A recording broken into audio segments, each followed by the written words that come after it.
André Ribeiro foi um dos maiores nomes do automobilismo brasileiro nos anos 90. E na kart, ele teve 3 vitórias, sendo a de Jacarepaguá em 96 a maior delas. Eu sou Rodrigo Vilela, está começando mais um Momentos Clássicos, dia de relembrar um grande momento das pistas.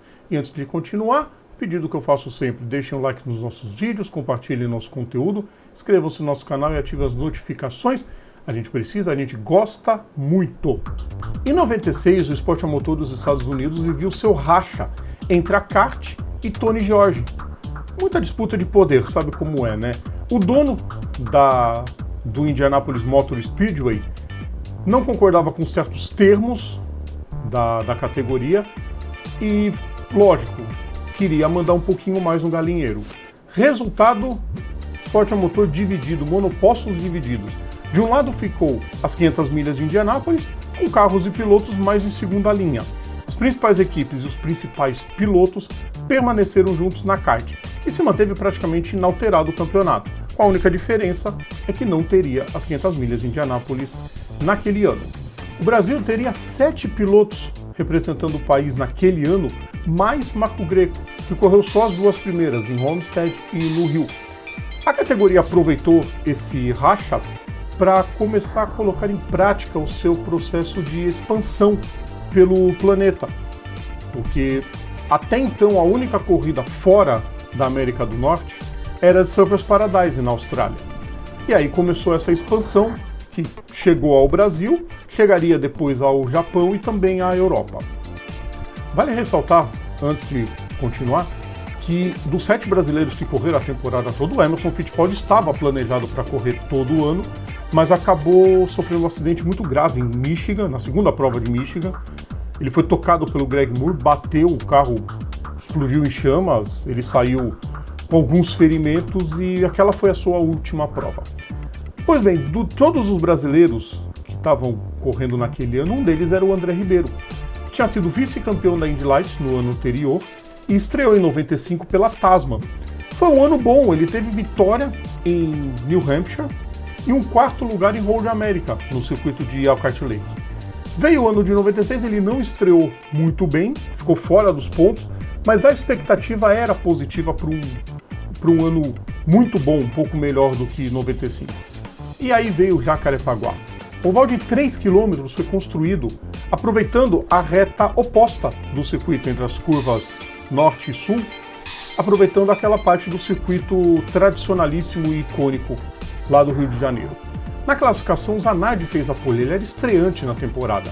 Jimmy Vasser foi o 2º colocado, o seu companheiro de equipe e vencedor em Homestead. André Ribeiro saiu em 3º, ao lado de Greg Moore, que também era estreante. Gil de Ferran foi o 7º, Maurício Guglielmin o 9º, Emerson Fittipaldi o 13º, Roberto Moreno logo atrás do campeão de 89. Marco Greco 23º, Raul Boesel muito mal no grid, 26º, só à frente do Christian Fittipaldi, que teve mais problemas ainda. Na largada, o André Ribeiro já tomou 2ª posição do Jimmy Vasser logo na primeira curva. E aí ele foi para cima do Zanardi, até que a prova na volta 4 foi interrompida, porque Roman Alfangio II ficou parado com o seu carro da All American Racers, abandonando a prova.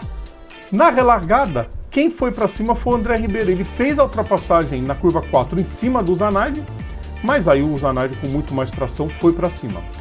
Vale lembrar, estou falando dos brasileiros, o Raul Boesel, uma jogada de marketing muito grande, que ele foi para Green, no lugar do Jacques Villeneuve, e herdou o número 1, que seria do canadense. E aí a Brahma resolveu patrocinar, na época a Brahma Chopp, cerveja número 1. Aí o Zanardi fez a ultrapassagem de novo na abertura da volta 7, em cima na abertura da volta 6, perdão.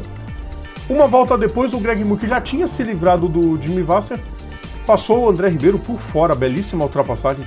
Greg Moore, piloto gigante, pena que teve aquela fatalidade em 99.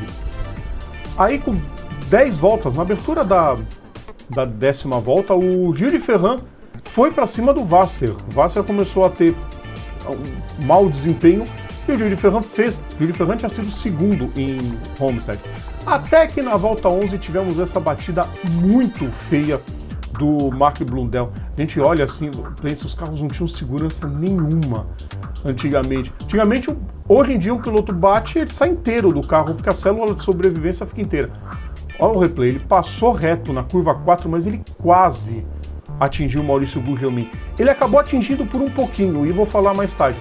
É uma batida muito feia, visualmente, uma batida horrorosa. Olha a repetição, olha o que ele passou. Ele deu um toquinho na suspensão do Gugelmin. E esse toquinho acabou prejudicando o piloto brasileiro da Paco Oeste, acabou abandonando a corrida mais tarde. Batida feia do Mark Blundell. E aí ele tentou sair do carro sozinho, não conseguiu. Resultado, ele quebrou o pé nesse acidente, ficou algumas provas afastado, inclusive. Relargada veio só na volta 23. Muito tempo de bandeira amarela, até limpar toda a pista, tirar o piloto. E aí começou o ataque do Greg Moore para cima dos Zanardi. Os pilotos já estavam enfrentando os seus primeiros retardatários na corrida. E o Greg Moore foi para cima do Zanardi. Gil de Ferran começou a pressionar o André Ribeiro. Ele tentou a ultrapassagem na curva 1. O André Ribeiro distracionou um pouquinho. Na curva 2 ele tomou a terceira colocação.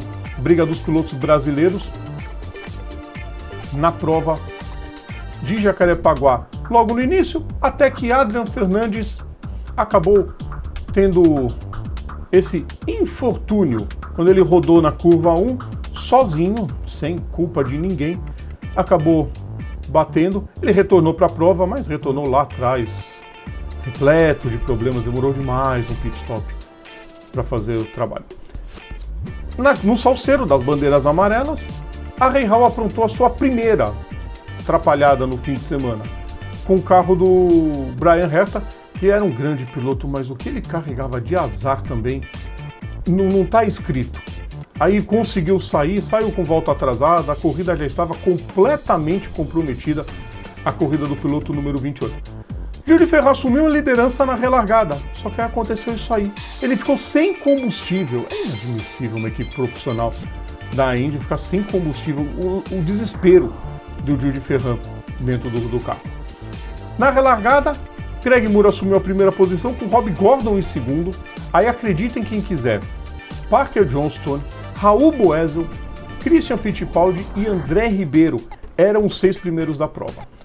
Com 37 para o fim, aconteceu isso aí. O carro do Carlos Guerreiro teve problema de motor, bandeira amarela causada e olha a confusão. O André Ribeiro saiu na frente do Greg Moore e outra atrapalhada da Rahal, agora com um chefe de equipe. Olha na repetição. O Bob Rahal foi sair e o pneu ficou na frente, ele acabou batendo no pneu, o mecânico entrou na frente, quase foi atropelado, uma confusão só. Tivemos a relargada e mal durou a liderança do Rob Gordon. O Rob Gordon estava na primeira posição enquanto o Mark Blundell dava entrevista. O André Ribeiro fez a ultrapassagem sobre ele, tracionou completamente errado na curva 1, perdeu a posição para o Greg Moore também. Aí na curva 4, quem acabou embarrigando a curva foi o André Ribeiro, o canadense da Forsythe, assumiu a ponta e assumiu a liderança, até que ele começou a ficar lento na pista. Desespero do Gerald Forsythe, dono da equipe. Vocês vão ver por que aconteceu. Olha o que aconteceu. Ele deu um toquinho no muro e esse toquinho quebrou a sua suspensão e Greg Moore abandonava a prova. André Ribeiro seguiu na primeira posição e parecia que ia tranquilo, com o Al Unser Jr. em segundo, Rob Gordon em terceiro, até ele estampar o muro na curva 1. A prova já estava chegando no fim, faltavam 9 voltas para acabar a corrida. O André Ribeiro tinha uma boa vantagem, agrupou todo mundo, o safety car andou lento para a prova recomeçar em verde. O Al Unser Jr. tentou pressionar, só que aconteceu isso, o Scott Pruitt foi para cima dele. Aí o Al Unser Jr. teve que se preocupar em não perder a segunda colocação, que facilitou a vida de André Ribeiro, que abriu uns 2 segundos por aí e venceu a prova, causando uma catarse no Autódromo de Jacarepaguá. Festa da equipe Tasman, festa do André Ribeiro, festa da família e da torcida principalmente, que ainda estava órfã da partida do Ayrton Senna. Essa que foi a primeira vitória brasileira em uma grande categoria, depois justamente da vitória do Senna em Interlagos. A categoria realmente tinha caído nas graças do torcedor brasileiro, que festejou muito essa vitória, é inesquecível até hoje. A prova no Rio, na Indy, teve mais 4 edições ainda depois daquela. Paul Tracy ganhou em 97, o Greg Moore em 98, depois em 99 o Juan Pablo Montoya e em 2000 o Adrian Fernandes, naquela que foi a derradeira corrida de 2001. Já estava sendo negociada para acontecer, mas não aconteceu e aí nunca mais o Circuito do Rio recebeu a Indy. A tentativa voltou em 2010, quando o circuito, aquele circuito montado no AMB, recebeu a categoria, que ficou de 2010 a 2013 com 3 vitórias do Will Power e uma do James Hinchcliffe. Em 2014 o plano era levar para Brasília a prova, só que deu tudo errado e a categoria se foi para nunca mais voltar aqui para o Brasil. Ainda hoje em dia existem planos de trazer de novo, mas o plano de internacionalização de novo da Fórmula Indy ainda vai demorar um pouquinho. O André Ribeiro, naquele ano, ele teve mais uma vitória, que foi em Michigan. Justamente na prova que o Emerson se acidentou e acabou encerrando a sua carreira, e coincidentemente uma semana depois do falecimento do Jeff Krosnoff em Toronto, naquele acidente horroroso, que ele saiu da pista e bateu no poste. Horrível. Aquela foi a terceira vitória e última do André Ribeiro. No ano seguinte, ele continuou na Tasman, mas teve como bom resultado só um terceiro lugar em Toronto. E aí em 98 ele foi para a Penske. Imaginava-se que vai ser um salto muito grande. Só que a Penske tinha um carro horroroso em 98. Ele chegou até a não se classificar para o grid em Nazaré. Horrível, horrível temporada, muitas quebras, muitas batidas, tentando tirar o máximo de um carro terrível. O melhor resultado dele foi 7º em Vancouver, para terem ideia. E aí ele decidiu encerrar a carreira, se uniu com o Roger Penske e abriu no Shopping Aricanduva 3 concessionárias. Uma Chevrolet, uma Honda e uma Lexus. Lexus é a marca de luxo da Toyota.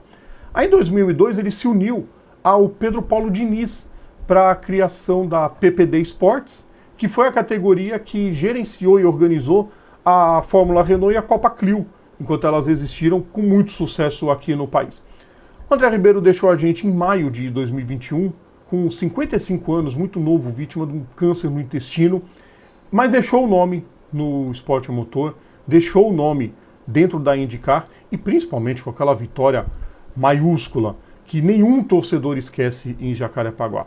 Gostaram da lembrança, pessoal? Essa corrida foi sensacional, eu lembro, eu assisti ao vivo. Imagina, eu criança pulava de alegria com a vitória do André Ribeiro.